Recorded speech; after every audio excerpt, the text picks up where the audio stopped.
Bagaimana logikanya orang ketika diruqyah terkadang bisa keluar paku, silet dan benda-benda yang tidak masuk akal?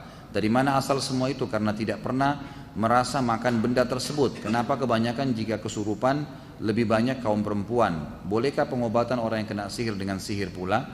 Tentu ini ada 3 pertanyaan ya. Kalau dari mana asalnya benda-benda itu?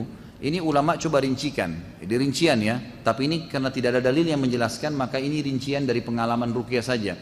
Kebanyakan orang-orang yang keluar benda-benda tajam dari tubuhnya itu memang benda itu dimasukkan dengan cara sihir dengan 2 cara, di makanan yang dia konsumsi atau memang ada jin yang memasukkan ke dalam tubuhnya.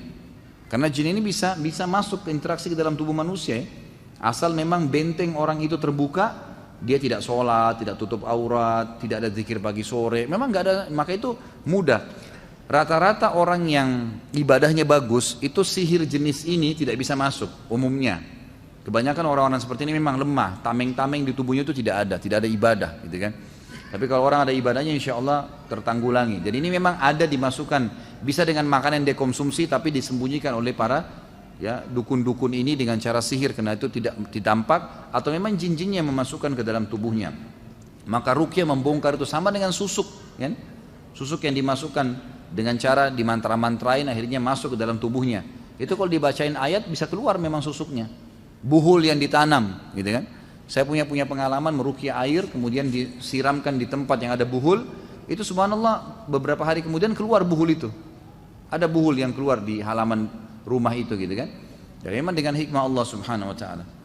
Kenapa kebanyakan yang kesurupan kaum perempuan? Sebenarnya tidak juga, laki-laki juga ada gitu kan. Pokoknya siapa saja yang kena sihir bisa saja terjadi. Tapi kesurupan ini terjadi memang, kalaupun terjadi pada perempuan ini karena kelemahan jiwa.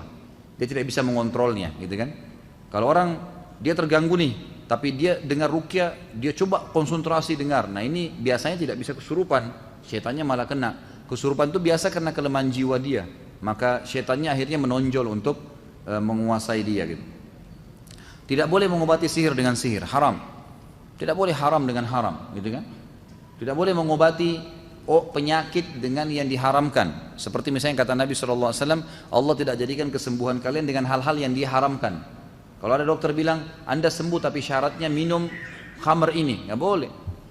Nggak ada ceritanya khamr bisa menyembuhkan misal. Atau menggunakan lemak babi ini, atau obat ini nggak boleh. Jelas dilarang dalam agama. Kata Nabi SAW, Allah tidak jadikan kesembuhan kalian pada hal-hal yang diharamkan. Jadi tidak mungkin itu terjadi. Jadi ini hal-hal mendasar yang harus diketahui. Jadi tidak boleh obatin, apalagi sihir dengan sihir gitu kan.